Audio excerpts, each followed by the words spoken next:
Thank you all for joining today and taking a little time to hear an update about our legislative efforts to modernize the Medicare home infusion coverage. And we are going to hear from several guests today. We're just waiting for one more panelist to join, and then we'll kick things off.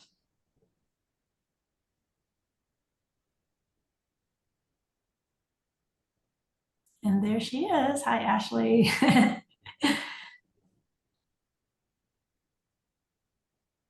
All right. I'm going to go ahead and kind of get things started this morning, and then we're going to hear from a couple of our panelists. And again, thank you so much for joining today and also for your ongoing support of this really important issue. Today we have myself, I'm Connie Sullivan. I'm the president and CEO of the National Home Infusion Association. I'm also a pharmacist by training, have spent most of my career in the home infusion industry.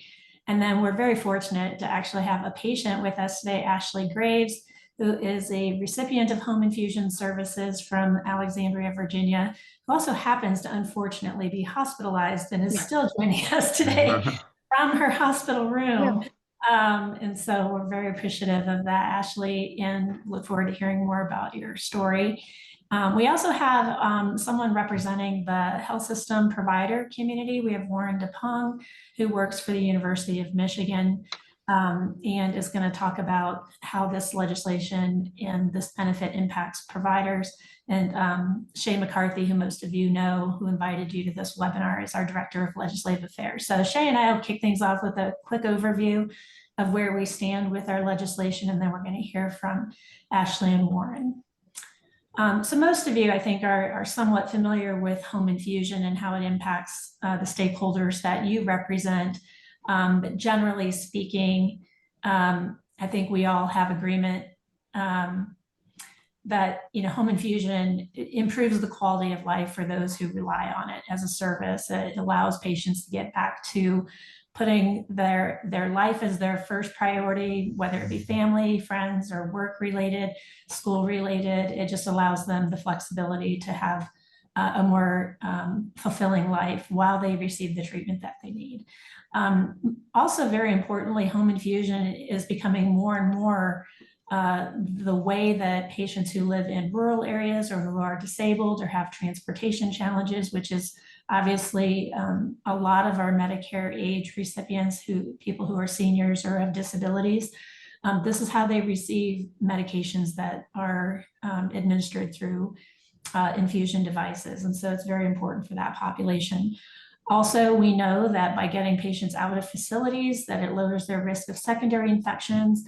We also see studies that point to things like lower rates of depression from being separated from family members, for example. Rather than being in a skilled facility, they can be at home. They have improved sleep. It improves their feelings of having control over their healthcare. And then finally, and not insignificantly, we know that home infusion is a cost-effective way to receive healthcare, and it can reduce costs to patients and to the overall healthcare system.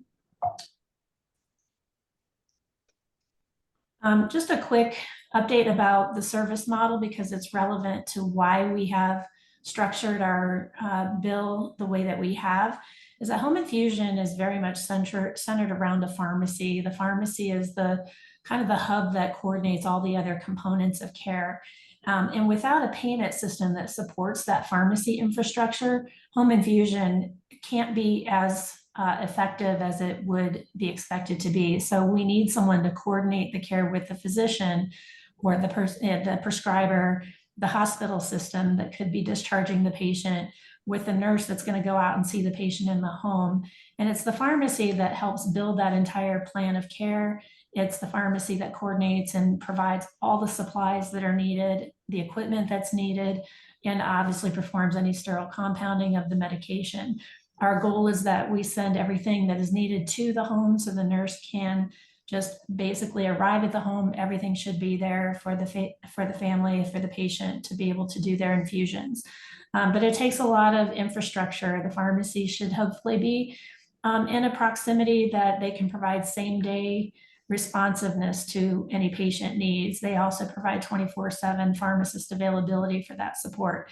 And this is the element of the Medicare benefit that is most lacking today, is that recognition of the pharmacy services that are required to make this care available. So when we talk a little bit about how Medicare coverage differs from what's available in the commercial market, and really for all other payers, including Medicaid, the VA, TRICARE, pretty much every other payer in the United States covers home infusion in this three component format where the drug is reimbursed, the per diem covers those pharmacy services as well as all the supplies and equipment that is needed. And that's the piece that's missing. That's why I highlighted that in red. That's that element that Medicare does not pay for today in any way. And then also it pays separately for nursing. When you look at the Medicare benefit, it's very fragmented. It's very confusing. Patients don't often understand why their home infusions are not covered. They may have coverage for one component, but not others. And we know that Medicare today covers just a very small subsection of the drugs that are available in the commercial market. And those are about 36 drugs that are covered as part of the DME benefit in Medicare Part B. And honestly, they're not the most impactful drugs. I mean, they're important for the patients who need them, but the vast majority of the products that we provide today to the commercial payer community, patient community, are IV antibiotics and biologics. And those are things that are just completely left out of the Medicare benefit. So there is coverage for some nursing services under the HIT services benefit. However, that coverage is very limited, again, only to those 36 drugs. And then there's also coverage for infusion pumps and supplies. I also put Part D drugs on here because we know that infusion drugs are covered by Part D, but unfortunately, all the other services are not covered. So there's no nursing coverage for a Part D drug, and there's also no per diem for the pharmacy services. So basically, a patient might have coverage for an IV antibiotic in Part D, but none of the wraparound services that make that drug truly accessible to them. And so most often those patients don't end up going home on home infusion unless they have another secondary payer of some sort that can provide the coverage. So this is just a quick overview of kind of the model, the gaps we have in Medicare today. And Shay's going to kind of pick it up from here, talk a little bit about the current state of the Medicare benefit.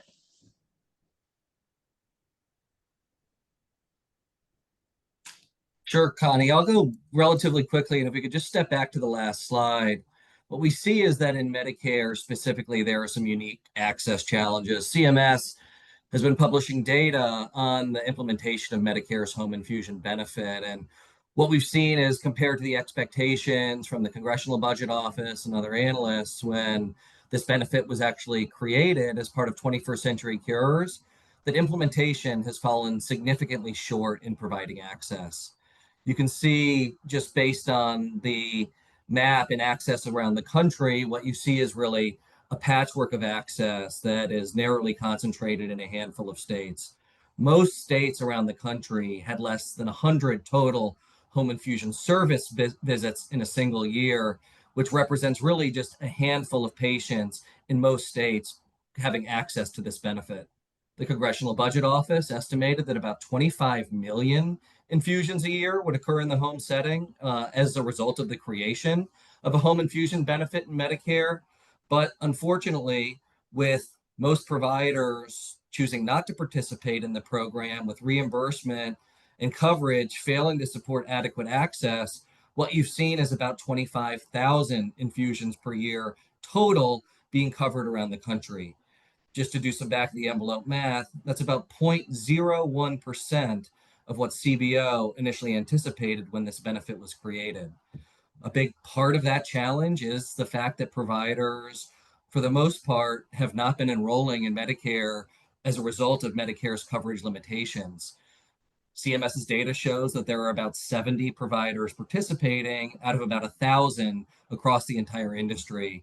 When you see a provider participation rate of less than 10% in any Medicare program, it really signals that the benefit is unsustainable. And when it comes to Medicare's home infusion benefit, unfortunately, it's really a benefit in name only because it's been a failure to launch since its inception. And as a result, patients with traditional Medicare are being forced to more expensive and less convenient institutional facilities to receive care that they might otherwise receive at home if it were not for these coverage limitations. On the next slide, we sort of outline the fact that this is exactly the issue that this bipartisan solution in Congress that the National Home Infusion Association and many of you on this call have been supporting. The Preserving Patient Access to Home Infusion Act has been introduced in both chambers of Congress. It's been introduced for now the third consecutive Congress, I believe, with a really strong group of champions in both the House and Senate. On the Finance Committee in the Senate, Senator Mark Warner and Tim Scott have been the leads on this bill. In the House, you have four corners leads across Ways and Means and Energy and Commerce, including Ways and Means Subcommittee Chairman Vern Buchanan, Energy and Commerce Committee Health Subcommittee Vice Chair Diana Harshbarger, Representative Debbie Dingell, always a thought leader amongst House Democrats, and then Representative Terry Sewell, kind of serving as the fourth corner on the Ways and Means Committee.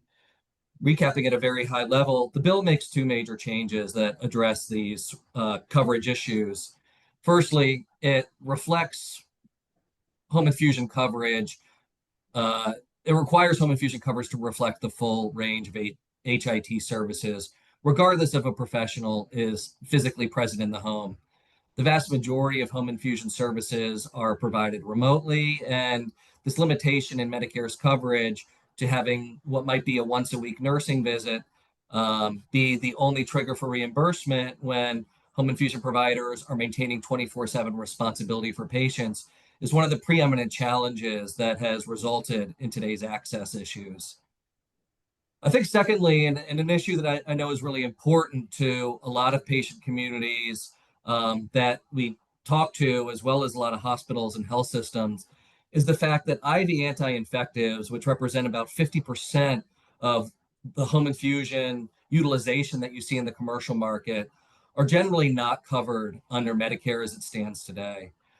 The bill, as updated this year, would actually expand Medicare's home infusion benefit to include all IV anti-infective drugs, regardless of whether they use a pump to administer. This limitation around pump use has been one of the longstanding challenges with Medicare's home infusion benefit. Expanding the benefit to include all IV anti-infectives has the potential to increase access to as many as 1 million additional beneficiaries per year for a variety of conditions and a variety of patients that have require home infusion for both their acute conditions, such as severe infections, but also patients that have multiple comorbidities and are at particularly acute potential to have these types of infections. And so just sort of rounding things out before I turn it over to some of the other speakers. On the last slide, we highlight the breadth of organizations that have supported the Preserving Patient Access to Home Infusion Act over the last several years. A variety of patient advocacy organizations from across the spectrum and seniors advocacy groups, as well as home care associations, hospitals, health systems, pharmacy stakeholders, and nursing organizations, among others, and some physician groups across the country have all expressed support for expanding home infusion access in a variety of capacities. It's not often, but periodically, that we sort of look to put together things like multi-stakeholder letters or statements of support. We appreciate your continued engagement as we occasionally reach out on those types of things. And beyond that, NHIA is, of course, happy to be a resource to the extent that you're looking to include home infusion amongst your own advocacy priorities, whether you want to further understand some of the background, whether it would be helpful for us to brief your organization on some of our issues. With that, I think it would be helpful to hear a little bit more from Ashley Graves, the patient who is on the line, to speak a little bit more about her personal experience, and then we'll go to Warren from the provider perspective beyond that. Ashley? Hi, thank you. I'm happy to be here today. I'm happy to share my story and my experiences that I've had. It's been a lot, but my name is Ashley. I am a patient. As you can see, I'm currently in the hospital. This was not planned. And I hope I look better than I feel. I had my family bring some stuff. So I'm going to go over kind of like my primary issue. So I'm 36 now. I was diagnosed as a child with Crohn's disease. And as I've grown up, I've had other issues come into play as well. And I do have an immunodeficiency. I have a partially paralyzed GI tract. It's a lot. And these conditions can be debilitating at times. And you could end up spending a lot of time here in the hospital. I have over the years, I've been able to do my treatments. However, some of the treatments, you're going to a clinic to get an infusion, or you've got to be in a hospital for an infection to get antibiotics. And that's where we are today. So I'll touch base on that. But while here, so I'll just jump into that. While here, I had a line infection. And so I have to stay until I have a negative blood culture. I imagine most of you are familiar with what that is. They'll take my blood. They got 3 to 5 days. If nothing grows back, they put a line. They're supposed to put a line in, and they would send you home on IV antibiotics. I've always had that experience, and I've been very blessed to be able to have that experience. This stay has been absolutely different in every way possible. As of now, I'm 2 days with negative cultures. Hopefully by tonight, I'll have 3rd day negative culture. This time I was told that it was going to be 14 days after the negative culture before I could go home because they want to do the IV antibiotics in the hospital. I'm unsure if that is a doctor request. Considering the fact that I've gone home like that before, I know that my doctors are okay with it. This process is very difficult. I've been here for 10 days already. I have a child, so I'm a mom, and it's very difficult to fulfill that duty and that privilege that I have. Like, not everybody gets to do it. So to me, it's a privilege to be a parent. And I don't get to experience all of that when I'm here, but it also is a massive inconvenience for those around me, my friends, my family, my child, my partner, my pet. My husband and I were by ourselves with just my child and our dog. He had a work trip, so I had to coordinate with family in another state to come in. And as we know, things have been a little crazy, so they actually drove, and it's been several hours. Like it's like an all-day situation. And that is massively inconvenient when I'm sitting here going, I've got negative cultures. I could be going at home. I've done this before. I know how to do it. My doctors are okay with it. I have the freedom.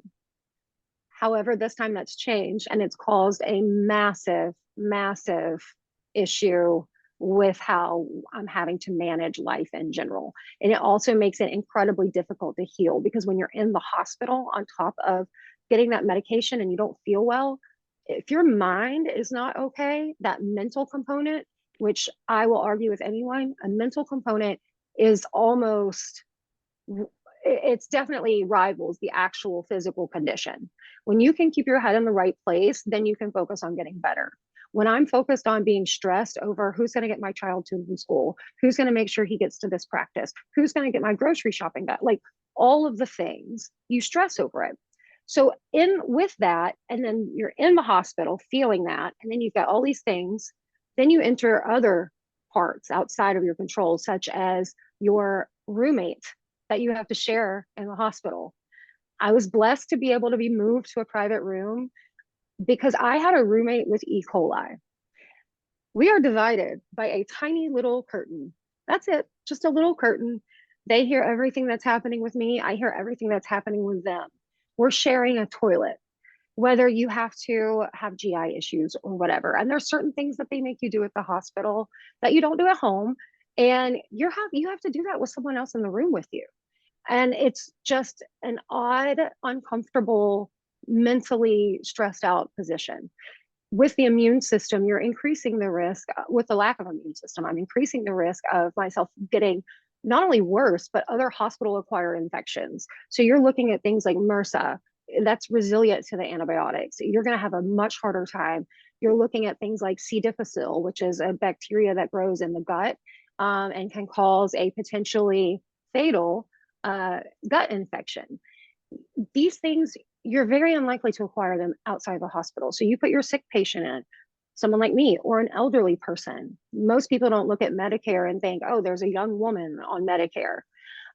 So there's that component goes into it as well. There's also the thought of like you're feeling safe, feeling comfortable. When I'm at home and I'm getting my infusion at home, it is the best feeling because I'm at home. I don't think that, oh, I'm getting treatment. My nurse, who's been with me for 7 years, she comes once a week. She hangs out. We watch TV. She'll bring me candy. She's my family at this point, and I would be lost without her. Now, I just said I have home health already set up. I already have a nurse. I already have everything. The antibiotics should just go boop, and that's it. It's just you should just have a little attachment. They're best friends. They go hand in hand. It's not that hard to attach it like that. When I am there and I think about what life is like here, I don't have to think about what life is like here. That's the point. I'm sitting there around my house. I'm with my family. If I need to cook or something while I'm doing it, I can. That there is a freedom there. I used to always say I felt like a full-time patient and a part-time mom. I am now a full-time mom and part-time patient when I get to do my normal stuff at home. This is not the normal thing. It makes me feel independent. It makes me feel like I'm not being taken care of. It makes me feel like I can take care of myself and my family. I can attend things at school. Like when my son was in elementary school and I had to go to get my infusions, I would miss like where you would go to like have lunch with your kid day or field day or all of those little memories that only happen once. And being able to do these things at home, and now that he's older and I get to actually experience that, I wish my heart could wrap around every single person that is involved in that. I cannot explain how amazing that is. I've been blessed that I'm able to do that, and I've been blessed that I'm able to get to my infusions when I need them, except there were times where I was too sick to get there. I was too sick to go 40 miles one way to get a treatment that would make me feel better. That is absurd. That's the only word I can think of right there, because it just does not make sense to me why you would do that to someone. If it's available in the home, why not? Why not? You're staying in the hospital for, no, we're moving here now back. I apologize. I jump a lot. I'm almost done. Sorry.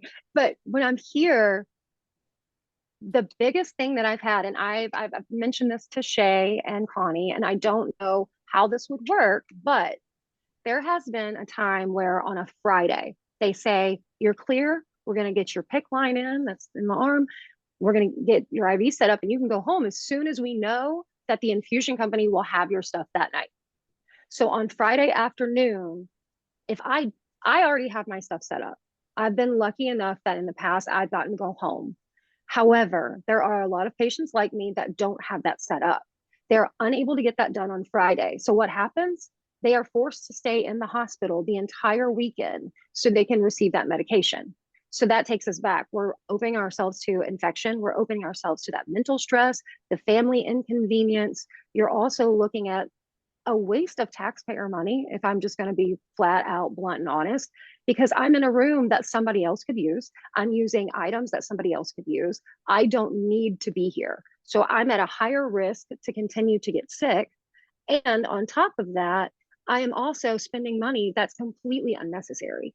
And it would be really interesting if there was a way at some point that for a situation like that, where a patient can have a bridge program, and perhaps somehow we could work out with the hospitals a way to make sure the patient can have that medication and that training done in the hospital to administer that, and would have enough for the weekend so that they don't have to take up unnecessary space and spend unnecessary dollars. That's a big thing. So here I am, and we're hoping, I'm still praying that today my culture stay negative, and I'm hoping and praying that they will put a line in me so I can go home. My family has to go back to where they're from. My husband will have another trip next week. So I am in a place where I feel better and I can take care of myself. And I just wish they would let me, but we'll see. I have hope. I have faith. I don't give up. And I am just very thankful for you all being here and listening to my story. And I do get chatty, so I appreciate you guys. And I hope that that provides a good picture. Ashley, we can't thank you enough for sharing your story. And you know, I think on the provider side, we hear this and see it, but you're sharing your lived experience really brings just sheds more light on how important this is and how impactful it is for families when they have access to home infusion versus when they don't. And you know, in some of the logistical challenges to make home infusion available are the reason why we're pushing for the changes that we're pushing for. Because if the pharmacy isn't close enough to where the patients are or to the hospital, it's that much harder to get those drugs there timely. And I know, you know, Warren and all the providers that listen to this can sympathize with you try your best to make it happen. And there's so many doctors and so many people that have to be able to be coordinated to make a good home infusion start happen successfully for patients. You know, that it takes a lot of front end work, and it takes a cooperative payer as well to say, we understand it's more advantageous for everyone for this patient to get home. And I'd say most of the time it does go pretty smoothly, but then there's times also where it's just, there are a lot of extra hurdles that have to be cleared in order to make it happen. But, you know, we are all very much rooting for you to be able to get home. Thank you. I often wonder, like, sometimes the thing? barriers are just some physicians don't even know that home infusion exists still, which is hard to believe, honestly. I was actually going to say that, if that's okay. I was going to say a lot of patients don't know that they can advocate for themselves because you just hear the doctor say something and you just go with it because that's what you think. But at the end of the day, you advocate for yourself, and the importance of quality of life is that, like, when you don't think about that until the quality of your life is at minimum. So yeah, for sure. Thank you. Thank you so much. We really do hope you can get back home. You know, the holidays are coming. It's an important time for you to be with your family. So Warren, I want to kind of push it over to you to talk about this from your perspective as a provider and having heard Ashley's experience. And I know how much that probably resonates because we see this all the time. But why don't you talk a little bit about the difference between a patient that has commercial insurance and needs home IV antibiotics compared to a patient who has Medicare and doesn't have coverage? How do you navigate that as a provider of home infusion services? Sure. So I'm Warren DuPong. I'm a pharmacy reimbursement manager for HomeMed, which is the home infusion provider for University of Michigan Health, which is one of the largest health systems in the state of Michigan. At any given time, we have a home infusion patient census of 800 to 900 patients. As Shay had mentioned before, typically around 50% of those are IV anti-infectives for patients who are in situations similar to Ashley's. So, you know, hearing that story and knowing how, you know, the patients I interact with every day face the same difficulties is really, you know, moving, and really supports the need for this benefit under Medicare. So if we have a discharge for a patient on IV antibiotics who has a commercial insurance, say Blue Cross Blue Shield, they're going to have the coverage for the drug. They're going to have the coverage for all the supplies and services that Connie talked about. So it's a smooth process. It's, you know, yep, you're commercial, you're covered. You know, as soon as the plan is finalized, which can always get a little sticky sometimes with the negative cultures and things that Ashley mentioned, but you know, but we're ready. We service our own health system patients mostly, but we do cover the entire state of Michigan. So, you know, we get drugs 8 hours away to the Upper Peninsula when we need to. Our staff's on call 24/7, as has been mentioned. So, you know, it's just the ideal situation for a home infusion provider to have that commercial coverage where they cover the drug, they cover the supplies, they cover the services, the nursing, sometimes depending on the payer. But on the other hand, when it's a Medicare patient, they have coverage for the drug typically under the Part D, which we can verify pretty easily. You know, we'll know if it needs a prior authorization. We'll know what the patient's copay is. So that part of it makes that part simple. But the problem is they don't have the coverage for all the other services and supplies that we've been talking about. So that forces a lot of, planning, alternative solutions. Can the patient go on an oral antibiotic instead of the IV, which might be less effective, but if you're talking about a patient that would have to come into an infusion center 3 or 4 times a day to get an IV antibiotic, then sometimes that's unfortunately the method they have to go with, which is, probably not the prescriber's therapy of choice. Other times, these patients get moved to skilled nursing facilities, which of course is a very expensive setting to be in to just get IV antibiotics. Other times, if it's going to be like a 2-week course, they might keep them in the hospital, like Ashley has said that, you want to free up that hospital bed. Obviously, there's other patients who need it. And, to simply keep somebody there to get an IV antibiotic infusion that they can be trained to do themselves, or they can have a caregiver in the house that helps them with it. It's really relatively simple. It's a little bit daunting at first for some people, but here at Michigan, we have nurses at the hospital who go in and train the patients before they leave. So we can get everything ready to go when that patient walks out the door and they're home getting the therapy they need.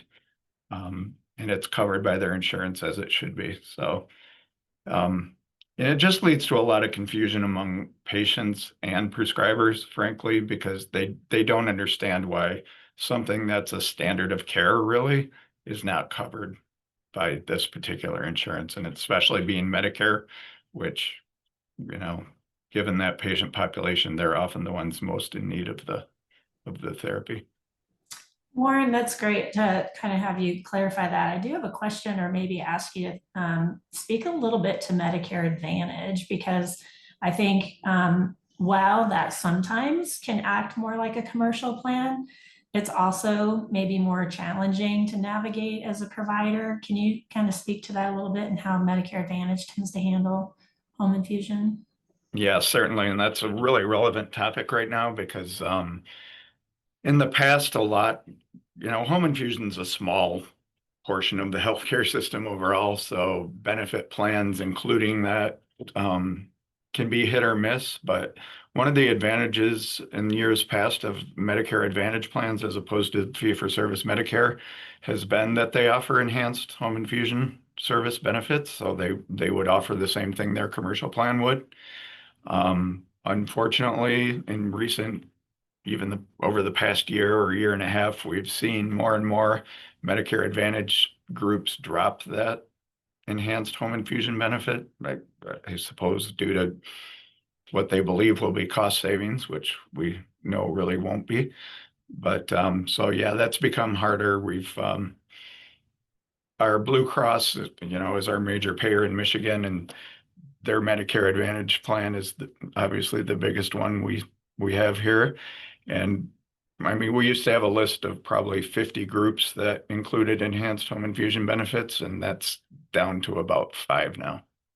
And I want to clarify something about our legislation too, that is maybe as a kind of a secondary benefit of the way we have proposed structuring the bill, which would allow the drug to stay in Part D and be billed to Part D, which now the benefit for patients there is that, with the cap on the out-of-pocket costs in Part D, it limits their exposure if a drug happens to be very expensive. But secondly, they can also spread those payments out now over the course of a year, versus having to maybe make a large payment up front for that first shipment. And then the way we are structuring this, the reason Medicare Advantage is often hit or miss is because they don't know what to follow. And sometimes they're told by CMS they have to follow Medicare guidelines if there are Medicare guidelines for a benefit. And so sometimes it's more out of confusion that they drop these extra services for home infusion, because they feel like they have to follow Medicare, which obviously doesn't have a complete benefit. And so by fixing the Medicare benefit, we're also fixing Medicare Advantage, because then Medicare Advantage will follow Medicare guidelines. And I often wonder for patients like you, Ashley, that I think you said you have a Medicare Advantage plan. if that's interfering with the coverage for home infusion for you. It wouldn't surprise us at all if they even had covered something in the past and now we're changing that position and not covering it. And so it's really, the flaw in Medicare is what is, basically then flowing down through the system on the Medicare Advantage side, which now has almost half of all Medicare, beneficiaries that are eligible for Medicare enrolled in a Medicare Advantage plan. So I do want to say we can take a few questions. We have a little bit of time left, and there's one for you, Ashley, in the queue. So if you have a question for Ashley or for Warren or for us, feel free to put it in the Q&A. But someone wants to know, Ashley, what part of the country you live in that's requiring you to stay past a 48-hour stay, especially when you already have a home infusion company. Hi, thanks for the question. I'm in Virginia. I'm in Northern Virginia, in Alexandria. The reason why I'm past a 48-hour stay, typically when you test positive for infection within the blood, sepsis, that could be potentially fatal, so they have to keep very close eye on you. I did very well last week. I wouldn't have been able to talk to you guys this week. We're good. It is just that infection alone. You're not allowed to leave. Any patient actually with this type of infection, you would not be allowed to leave unless those blood tests, those cultures come back negative. Because once it's in your blood, it can affect, that infection will spread to every part of your body. Did that answer the full question? I think it did. Yeah, thank you for clarifying that. We just had another person type in there that they just want to thank you for sharing your story, saying, it really is going to take more patients. And I want to say NHIA has been advocating for a fix to Medicare for a long time.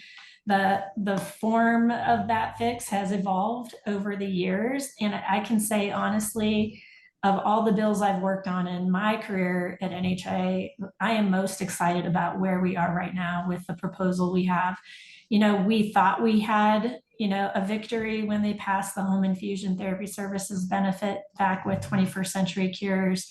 We were celebrating, thinking we finally have a benefit we can work with now. And we've spent a long time having to try to fix that based on how CMS has kind of implemented it in a flawed manner. But I can say that if we are able to pass this bill, and I'm going to ask Shay to kind of give us a quick, where are we and what do we need to do right now to make sure this gets over the finish line? This would be an incredibly impactful bill for Medicare beneficiaries all over the United States. It would increase participation in the benefit from a provider standpoint. I'm confident that the 1,000 pharmacies that are out there today serving commercial patients would serve Medicare patients if this bill were to pass. And so what do we need to do, Shay? Now the government is finally open, back to work. What are we going to do to try to get this done in the short term? Thanks, Connie. NHIA is working very closely with committee staff in Congress. Ways and Means, Energy and Commerce, and the Finance Committee are all very actively engaged. As is the Trump administration, Secretary Kennedy himself has expressed an interest in expanding access to home infusion. And so we really do feel like we have some momentum. I think a big key to unlocking the future of this policy is going to be securing a score from the Congressional Budget Office. Committee staff are currently working with CBO to get a score. Some context is the fact that home infusion has scored as a budgetary saver in the past.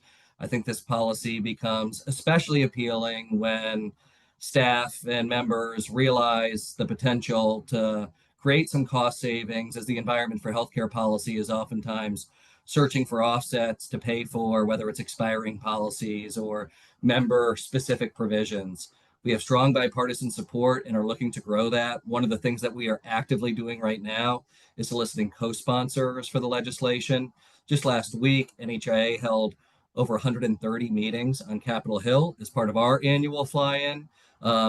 We will likely be doing things like soliciting some sort of support letter again later in the year as we kind of identify these windows of opportunity for advancement in committees and what we hope will be maybe not a year-end package given some of the lost time to the government shutdown, but with the new government funding deadline of January 30th, it appears somewhat likely that we could see some movement on healthcare policy and a few of the key expiring programs around that time frame. So we're looking very closely at what the legislative calendar looks like. We're trying to demonstrate support in Congress by expanding the number of co-sponsors on the legislation. And we're hoping that now that the shutdown is over, that we're kind of opening the floodgates. Just in the last couple of days, we've seen several new members join in their co-sponsorship of the bill.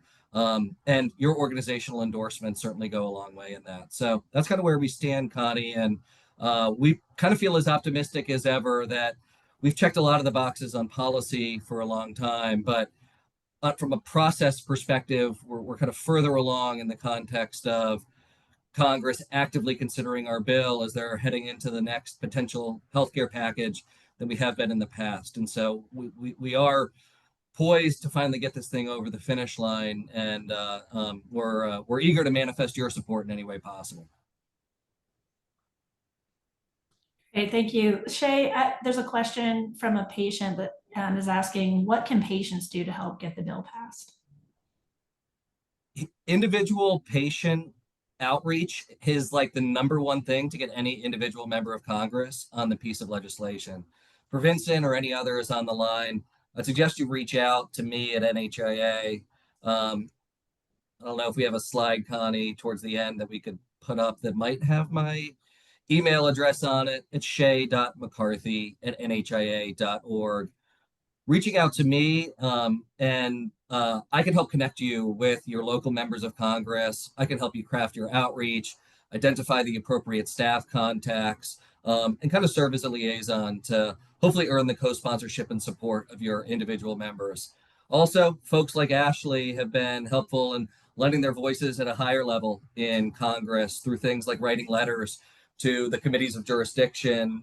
Ashley actually wrote a very compelling letter during a Ways and Means Committee hearing on home care issues in March of last year, addressed to Chairman Buchanan, but really more broadly expressing support for the legislation. So there are opportunities to elevate patient voices in our advocacy, and to the extent that you're interested in partnering with NHIA, we can certainly play a role in helping you amplify your own interest in participating in advocacy. And I did put both of our email addresses in the Q&A and in the chat. So if you want to reach out to us, please do. All right. I think we are at our time, and I just want to express a thank you to everyone who took the time to dial in today to hear the update.